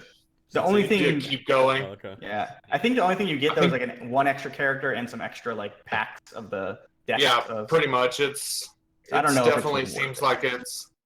I mean, it's definitely more along the lines of like I kind of am interested in this game and seeing how it develops. So here's an extra $20. I mean, it is an extra character and some extra perks, and I don't necessarily care about that. Yeah, but I do kind of. It also doesn't have like an arcade mode, or it's pretty much online or like combo training right now. Yeah. Okay. So, it's kind of like Street Fighter V was, I think, when. It's also but it's also a lot smaller development, and it's easier for me to be like, okay, that's probably a good idea, considering I don't think anybody was, really begging all that hard for a new game with Skullomania in it. Well, I think that's cool. Yeah, I think it started out as an April Fool's joke. They were like, yeah, and then it came to life, which is kind of a fun thing that a lot of people are doing recently, but still cool. Yeah. I mean, it's not something that like I think people were like, we need a new entry into this EX series or whatever. But seeing it was like, hey, that'd be kind of cool. I think it's not like people were begging for like a new Soul Calibur game or a new Super Smash Brothers game. And Skullmania is cool. Yeah, okay. Skullmania is really cool. You know, from what you guys said, it sounds interesting. I might pick it up. Might try it. It's PS4 only right now. Okay, I have a PS4. Yeah, just throwing it out there for everyone. It's not on Xbox or Steam. I think they said it might come to Steam eventually, but right now just downloadable PS4. Okay. Nice. Yeah. All right. So I personally have actually not picked up anything off the Steam sale. Yeah. You got it all already, man. You got all the games. It's like once PC has been your platform for like a few years, and it has been for about 7 now for me. It's like you kind of lose stuff that you want to pick up or whatever, and it's like my backlog is already so huge. Yeah. So it's just like, yeah, there's a couple things that I'm thinking about. They're definitely loaded into my cart, but yeah, I haven't quite pulled the trigger on it yet. And you're not gonna grab one of those cheap Steam links? No. It's like I really don't have a place to use it. Oh, okay. Or whatever. Yeah. Fair enough. So. Yeah, Steam links are like $2.50 now. That's $3. I picked one up because why not? Yeah, like, honestly. Did you pay like $9 for shipping? Yeah, it was like $9 for shipping. The shipping was more than the Steam box. All right. Well, whatever. Like, you know, $13 for this like thing that like might be really cool. I don't really know. I've heard it's fine. So. Yeah, it's an interesting piece of hardware. I'll give it that. Yeah. All right. So I'm bad about that kind of stuff with like console sales and that kind of stuff. Is just like, I might play that game eventually, and it's $15. Sure, and then I'll touch it maybe once, and then forget that I own it. I think I bought a Shadow of War last year. Okay. I bought like a 2-for-1, or like buy 2 get 1 free, and I was just like, I just need to take advantage of this. Oh yeah. Bought like. It's still $89 for us. Is it really? Yeah, I bought it and I just had put it in my PS4, and then I was like, I didn't even touch it. That and whatever that, I can't say this word. Deus Ex Machina. Oh yeah. Deus Ex. There we go. The newest one. I bought that. Sounds like Day of Sex. Deus Ex. Yeah. Okay. Anyway. Okay. All right. So I know you. Wait, what's up, Anthony? Where did you get the Steam link from? Steam. On the Steam page. Yeah. Go to like top sellers, and they'll be right there. Yeah, no, seriously, just type in Steam link on Steam. Yeah, and it says visit EB Games, which is then $85. Oh, you're talking about because maybe get like a VPN or something. And maybe move to a real country. Yeah. I'm surprised they don't ship. Weird. Damn, maybe quit your Illuminati job and start acting like you're from a real country again. Okay. Yeah, because you can get the controller right now for like $35 as well, but I didn't get the controller. Okay. There's a bundle too, I think. It's like the controller is pretty cool, honestly. Like I played my first playthrough of Dark Souls 3 with it. It was nice. Yeah, or the bundle's like $35. Yeah. It's not a bad little piece of hardware, honestly. I wonder when I'll get that thing. Pretty quick. Next Steam sale. No, pretty quick. I got mine in like 2 days, actually. Did you get it from a Steam sale though? No. That's what I'm worried about. Like everyone's buying them, so like, I don't even know when this. You might get it in time for the winter Steam sale. It'll be okay. I'm not worried about it. Like I don't need it. I just was like, well, I'm gonna pay $250 for this thing. Man, that to me just screams that Valve has a massive volume of these things that they're trying to move. Just get it out. It's like we don't want to pay for. It's probably a hard sell, like the PlayStation TV was. Why would true. Well, and you also need. Why would you need that? Pretty high-end computer to even take advantage of it. So probably And then you also need like a line. Well, you have to connect actually, your PC to the internet, isn't right? necessarily the bottleneck for it. It's more of your network. Right. Okay. Yeah, your network is the bottleneck, and your PC will be for Steam Link. Yeah. Okay. Well, good thing I have like fibers. Yeah, that's great. All right. So I know you guys talked about this last week, but I just want to put my contribute into it. This is about the whole like Masahiro Sakurai harassment over Smash Ultimate not having Waluigi. I hope specifically, that he comes out and says, Yeah, you know, we were planning on putting Waluigi in the game. We just hadn't announced it yet. We wanted to leave it as a surprise. You know, maybe drop it in like July or it's like July or August or whatever. But you know what? Because of what all of you guys have done, you're not getting him. He's going back to an assist trophy. Sorry, you're not getting him. I think that's what we sentimented it last week. Like, Okay. I hope he just comes out and is like, no, now you don't get anything. Yeah, and it's like now you don't get it. Just like the next Nintendo Treehouse, he's like, he muted himself in the process of that. Delete. Delete right here. Yeah. He's gone. Yeah. Because like it's like every character that's been in Smash ever, plus Ridley, you know, plus Ridley. I think there's supposed to be one more as well. Who quite frankly has been asked for a Smash character a lot longer than Waluigi has. Mm-hmm. Is that not enough for you people? Like, oh my god, seriously? Didn't he say, like, don't ask me for anything else or something? Or was that just like a meme that was floating around? I think that was a meme. Oh, okay. All right. Yeah. I never knew. Yeah, it's I don't okay. know. I definitely would like pretty to see funny. Waluigi in more stuff because I kind of like his character. But, yeah, hassling a dude who, you know, is giving you every Smash Brother character ever, I think is probably bad form if you think about it. Yeah. No, really? Yeah. All right. No. I think it'll be okay. Just keep going. Okay. Yeah, just keep going. All right. And that's my whole thing about it. Anyway, so Battlefield 5 Alpha has been up the past couple days. You can apply to be in the alpha, and they're pretty liberal with the invites. So. Did you happen to play any? I did get invited to the alpha. I've played one game. Okay. It's all right. Yeah, it looks like Battlefield. It's all right. I will say that. I saw a popular streamer. Okay. Apparently, it's Battlefield 1 with perks. There's perks?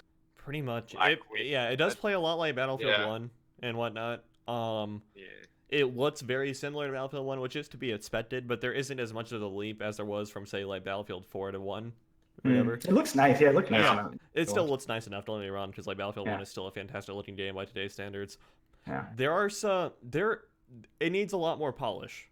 And it's definitely Well, I mean, it's out in 3 months, right, or something? Yeah, it's out. It's out in October. It's out the end of October. Yeah, that's probably not an alpha stage, no matter how much they're wanting to like make it sound like it's an alpha. No, not an alpha. No, 3 months away. That's like if it's coming out in October of next year, maybe. Yeah, it's like this should be anything a beta point, but like it's right now I'd say it's somewhere in between an alpha and a beta type thing. Okay. So it's like that's my thoughts on it. It runs okay. Mm-hmm. You know, which granted optimization is usually the last thing you do in a development cycle. But yeah, it is a little bit difficult to run right now, which is to be expected.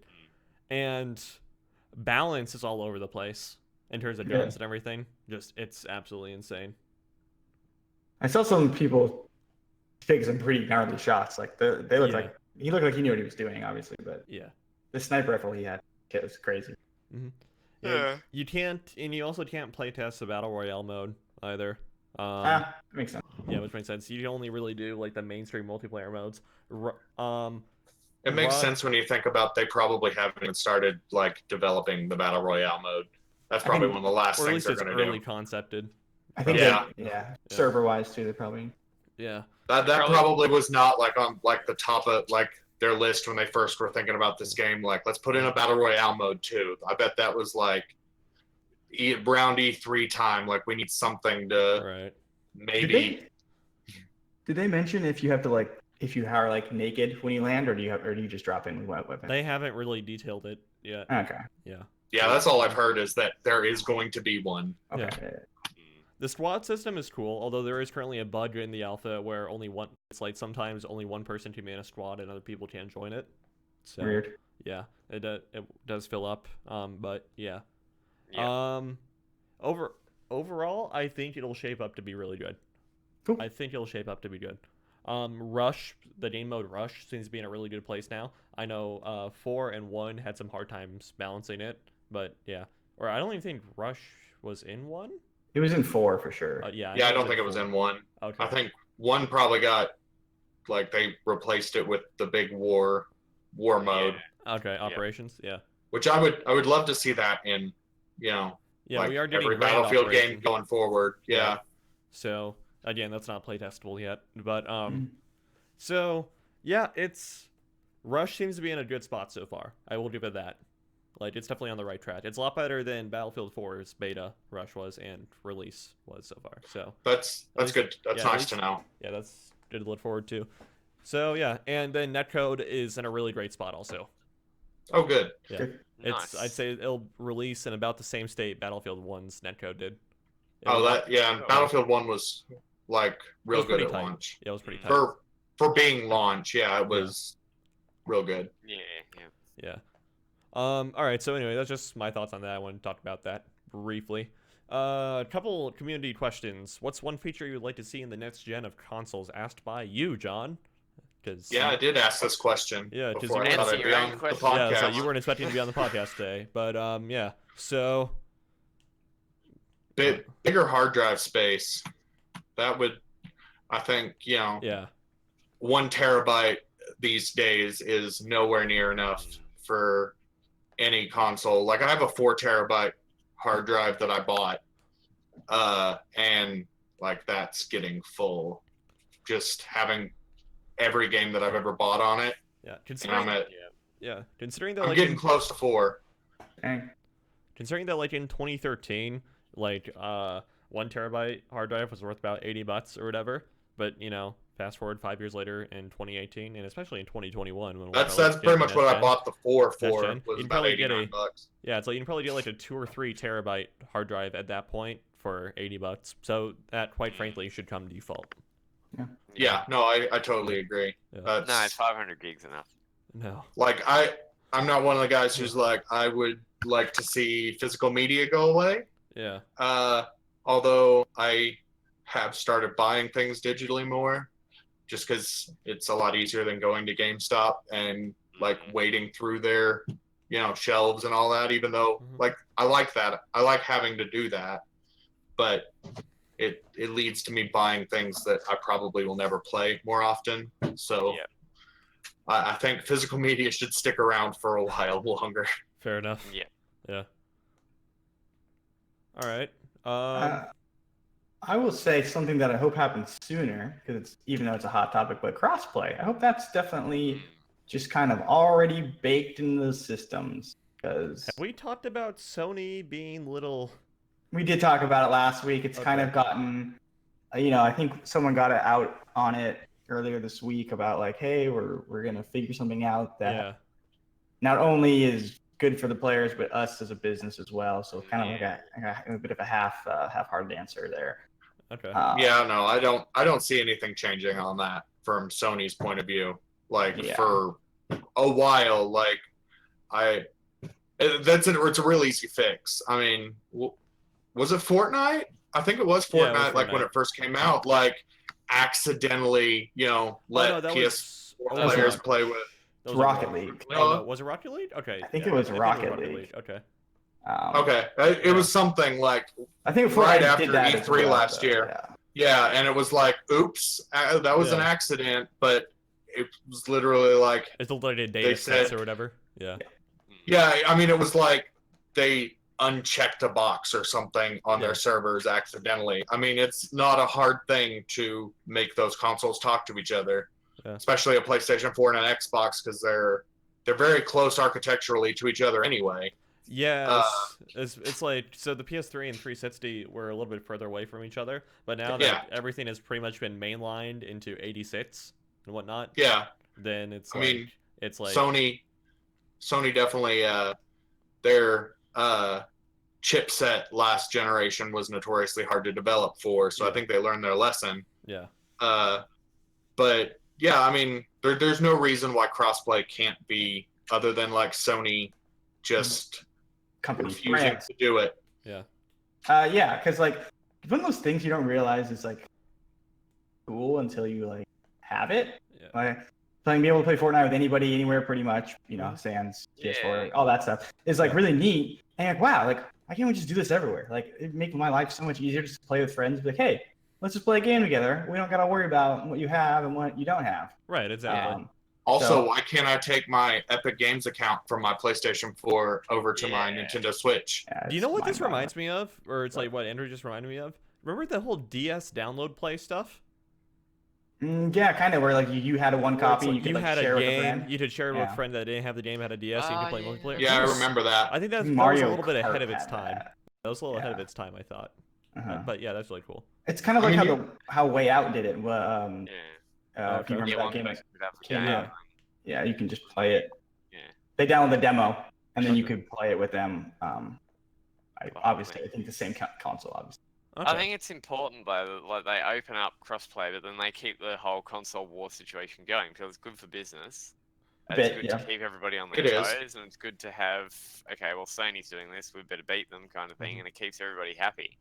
If they just like, hey, everyone's family, who cares, kind of thing. Yeah. You're right in a sense, but I think at a certain point where it's like, yeah, they need to have it so that it's a community. Yeah. But then it's still a business. Like, it's not a business, but it's still like, hey, we're doing the best we can to try and be the best in the business, kind of thing. And I think that boils down to like exclusive games, like give you a reason to own this box compared to the other box that's very similar, whether it happens to be a little more powerful or the games are just built better for it. But I think online aspects should just kind of hopefully open up to everybody. And then I don't know. Well, I mean, I think it's when important it's an for, like, Epic Games account, it wasn't a Sony account or a Nintendo account. It was, I mean, like my EA Games account will transfer. I just have to log in wherever I need to log in, and it shows up. Well, yeah, even look at Rocket League. It's a tiny little developer. They were able to do that. Well, they were tiny. They're probably big now. A lot of that stuff just screams of Sony being like, nope, I'm number one. I don't have any reason to let you play whatever you want. Sure. Yeah, we're happy where we are. We don't care. Yeah. Yep.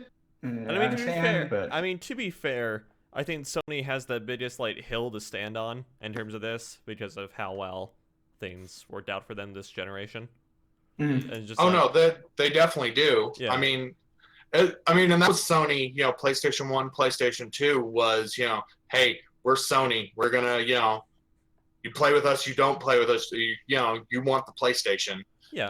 PlayStation 3 stumbling a little bit, kind of made them more like, I don't want to say user-friendly, but I will say user-friendly just because that's the only thing that comes to mind. But fair enough.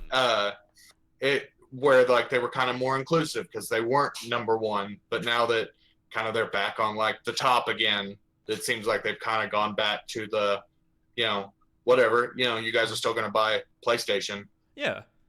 And I have nothing wrong with that, but I mean, it's kind of, as a consumer, it's a little frustrating. Yeah, and I'm not saying I agree with Sony either. I'm just saying it's out of all the people, they definitely have the biggest thing for going for them right now. Right, they have every right to do it. Yeah. I mean, legally and ethically and everything. It's just, I mean, if we were talking about Microsoft doing this or Nintendo doing, Nintendo would be that's just Nintendo doing Nintendo. But Microsoft probably would have come off as a little cocky if they were the ones doing this. Yeah, and it's I am okay. It's I still think PC should be segregated from the consoles in certain games.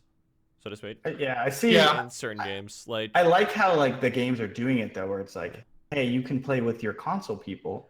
You can just get thrown in. Yeah, you can just get thrown in with everybody. Yeah. So it's cool that hey, just so you know, you're gonna play with PC people, and they're probably gonna be better than you. It's they will aim you. Sometimes Sometimes they will. I've seen people who have you can play with anybody, but you have to be using a controller.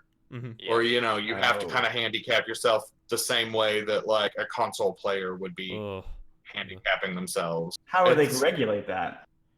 I don't know. I've just heard that that's kind of, I don't know if that's something Rocket League tried to do. It'd be a hard input lock. Lock. Yeah. Well, I mean, I could see it being probably pretty easy to be able to sense if you had a controller or not. And just kind of segregating you to this is the PC only place, or you've opened yourself up. It would be a two-step thing, right? So it's like it would basically be it's like they have to first. It's like as you said, John. They would have to detect that yes, you do have a controller like plugged in. So it's like I imagine they'd be able to detect like the Xbox stick here pretty easily, right? Yeah. Yeah, it's like that's fine. That's a USB device. They can get all that driver information, and then to double check it because like anyone could spoof that really like you could reprogram the serial bus for a keyboard and mouse to be read as an Xbox dongle. That's true, yeah.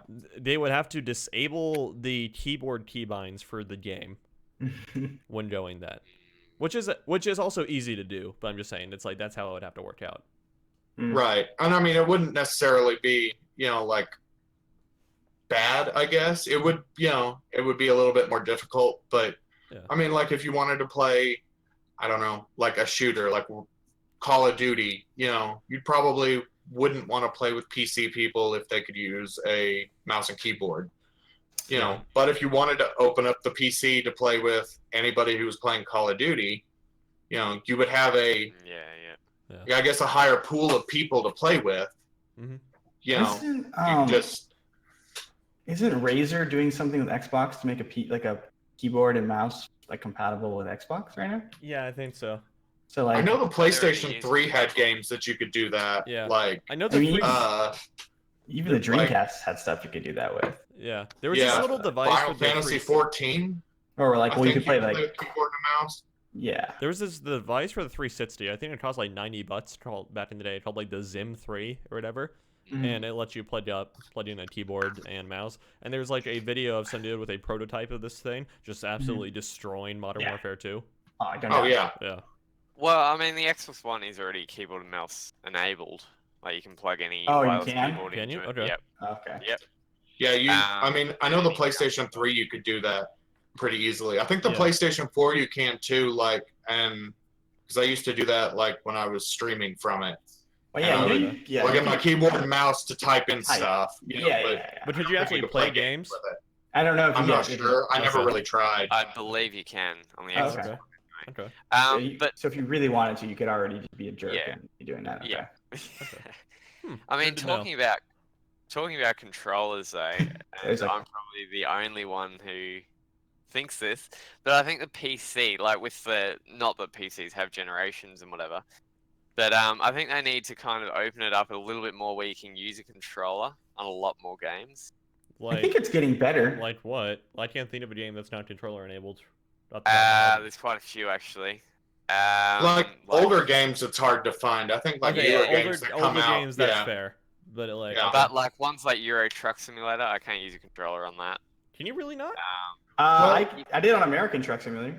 I think but 90% of the time it doesn't work. It was funky to like dial it in, but like I figured out like how to do it. I mean, like games like that where you have more than what is it now? Like 8 inputs. Yeah, you have a very limited number of inputs on a controller. Yeah. There's a way around that, by the way.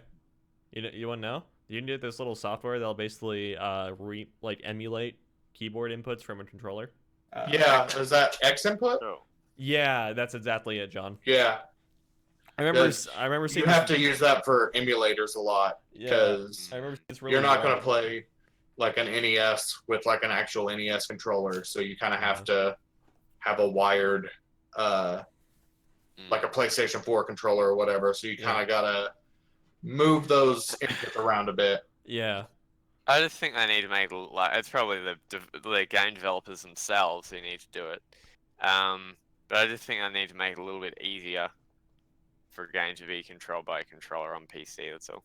I mean, a lot of games are getting DualShock 4 support now, which that's kind of neat. Because I don't have an Xbox controller. All I have is my DualShock 4s. Mm-hmm. So it's nice that I can just like pick one up from my living room, pull it in here, play. And most of the time, I haven't run into any trouble yet. But most of the time it works. It works pretty well. Pretty seamlessly, yeah.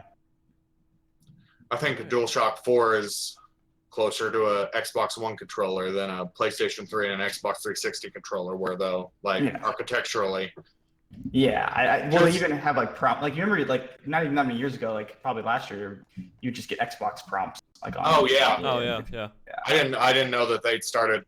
A lot of games are now like actually starting to changed that up, and like the X button is the actual X button in Square. Oh, that's cool. Yeah. You have to like select it a lot to like, oh, are you playing with what controller? And you can like change it over.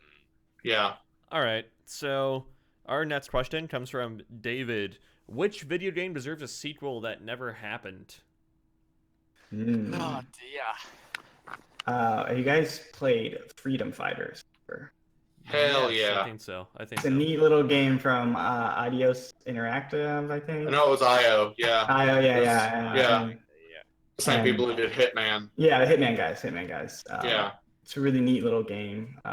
Cool concept. Like it kind of like North Korea invades the America and North America, United States, and Cold War. Okay. It's cool. Was that the game that kind of took some like Deus Ex? I think that's also the game that kind of took some Deus Ex like the overarching themes or whatever, and kind of added them in or whatever, kind of made it into like this is early on in the Deus Ex world or whatever. Like, okay. I'm not sure. Okay. It's some game like that, where you got your group of people, freedom fighters, and we're fighting back against people. I don't know if it was that one or there was another one. Maybe. Okay. It was kind of like it. But yeah, that game was neat, and I think had like some cool ideas. Like you could get like a little group of people follow you and like go on their little missions with you and stuff. Okay. Good story and everything. It was a neat game. If you've never seen it, check it out. Speaking of those kind of games, Stubbs the Zombie needed a sequel, I think. Okay. That was a lot of fun. Getting, your little group of people that you changed into zombies following you and like just get like a horde behind you and destroying a town. Dude, I just thought of a sick one. We need Tokyo Jungle 2. But like 4K, like just like, insane stuff. I'm like, oh, that'd be so cool. Okay. Metal Wolf Chaos needs a sequel. Oh my god. Well, Metal Wolf Chaos. We're kind of getting one. We're trying they're remaking it, so maybe a sequel will be on its way once more people see that craziness. N-War 2. Fair enough. N-War 2. I already want N-War. N-War. Can I meme? Can I meme for my answer? I know. Half-Life 2 needs a sequel? Is that what you're saying? 3. I mean, they've already done a sequel to KOTOR, but I want another one. There needs to be a Skyrim 2. Yeah. Might as well. There needs to be a Skyrim Elder Scrolls 6, Skyrim 2. Oh, that's where they're going. Special edition. Come on. All right. I'm trying to think of a pretty close to here. I'm gonna probably get tickets to QuakeCon, so I'm kind of hoping they have something showable for, I think they've already said that they're gonna show like stuff from the new Doom, but I would like to see Elder Scrolls 6, some stuff from there. We're not getting it. Sorry. You never know.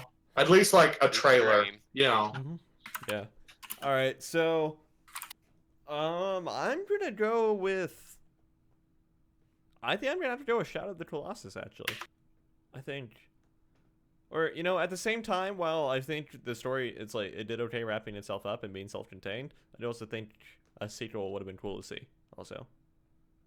So yeah, I think that's what I would do. Yeah. All right. Yeah. Anyway. Yeah, that'd be cool, especially like now, like different monster design stuff or colossi. But like that game is like kind of wrapped itself up, right? Yeah, it did. Like it was very self-contained story and everything. But I would like to see a return to the world outside the remaster. Sure. Because it was cool. Fair enough. All right. And then last question from Aiden. Seeing as we're halfway through 2018, what 2019 game are you most excited for? 2019? Are we that far ahead already, are we? Too many games. We're like 2 weeks off from E3 and we don't even remember all the stuff they showed off. I honestly don't. I'm like, what? I'm excited for things that come out this year. I'm not even thinking of. That's probably when Shenmue 3 probably will come out. That's probably the game that like I'm most looking forward to. Yeah. Coming up that has been announced. Okay. Let me think here. What has been announced that? All right, for me, my answer is Kingdom Hearts 3. Oh no. Yeah. Random question. Did anyone see the new Ace Combat trailer? Yes, I did. Nope. It was. It looks quite strange. It was not very different than the other one. No, it looks really weird. It looks really good. Like it looks really good, but it looks. It doesn't seem weirder than 5. Like it seems about the same vein of weird as 5, and 5 wasn't even that weird. Yeah, I suppose it's good. I mean, it's good that they're going back to like the weird like countries and all that, and we're not going It's too called realistic. Strange Real, by the way. Strange Real. Okay, Yeah. cool. Okay. I just looked this up because I didn't know. What's up?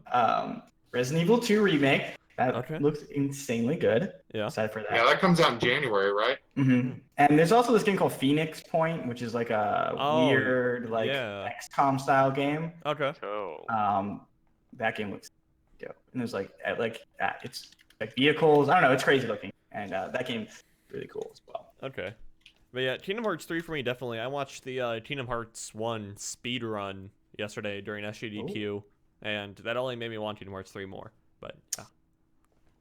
Well, that's maybe. How long until Red Dead Redemption 2 gets pushed into 2019? Don't say that, Ian. I'd give it like a month beforehand. No, it's coming out. I don't know what it's October, and we're pretty close to October for having seen like next to nothing. I mean, good. I don't want to see that. Do you really want to see more about it though? I mean, I would like to see more than like the one trailer they've released. 3. Oh, have they released 3? I've only seen the one. There's not a lot of footage. They're doing another Wasteland? Yes, they are. Yeah, they are doing another Wasteland. I have Wasteland 2, and I tried to play it. Okay. But anyway. Session. That game looks sick. Oh yeah, that's like that's the Skate 4 we never got. Pretty much. I guess we're never doing it yet. Crowdfunded, I guess. No. Yeah. That's the Skate 4 we're never doing yet. The game looks good though. I forgot. I'm like, oh yeah, skateboarding video game, good. Yeah, good. Crackdown 3 got officially moved to 2019, didn't it? Yeah. I feel like very few people are excited for that game anymore though. I don't know. Like I want to play it because of what it is, I guess. Just it's kind of the same reason I wanted to play like Duke Nukem Forever. I realized full well when I bought that game that it was going to be so bad. But at the time, I just wanted, to own Duke Nukem Forever and play through it. So I want to own Crackdown 3 and play through it because I liked Crackdown 2 a lot. 2? Yeah. That was like a zombie game, wasn't it? Yeah, it was. Kind of. Yeah, kind of. Sickness elements to it, right? Kind of. It was really weird. Yeah. No one really liked that game. Not a lot of people liked that game. Yeah. Yeah, I enjoyed it. I mean, it was one of the first games. It came out around the time like what was it? God, I can't remember the name of it. The Alex Mercer game. Oh, Prototype? Prototype, yeah. It came out around the time Prototype came out. Those were like the first few. Like, yeah. Yeah, and Infamous, so like all these weird. Oh, yeah, it's like the very similar games. Yeah. Very similar, yeah. All this parallel thinking. Yeah. I remember the Yahtzee thing where he couldn't decide which one of those two games was better, so he had the developers send him their main character dressed up in like lingerie, and then he picked I think he wound up liking saying Prototype won that one because they like went all out dressing the guy up in like lingerie on a unicorn and that's life goals, to be able to have enough sway in the industry to get developers to do for you. Yeah, right. That's a life goal right there, Yeah, just to be able to, do whatever you want and get people to actually do it. Yeah. And then, all right, so the last thing I want to talk about, have you guys been watching SGDQ? Very little. Okay. I've watched had it, like, passively, a lot of it. I've had it, like, passively on my second monitor pretty much this whole wait since it started. So it's like I'll be playing a game and I'll just have SGDQ on my left, and it's I'll look over time to time, just try and passively watch it. Yeah. There's very few games that like actually sat down and paid attention to the entire run for. It was mostly during the Metroid block. Yeah. Okay. Metroid speedruns are super awesome. Yeah. I really enjoy watching those. Yeah. I saw some intense Super Mario Maker stuff this afternoon. Yeah, that was a little strange.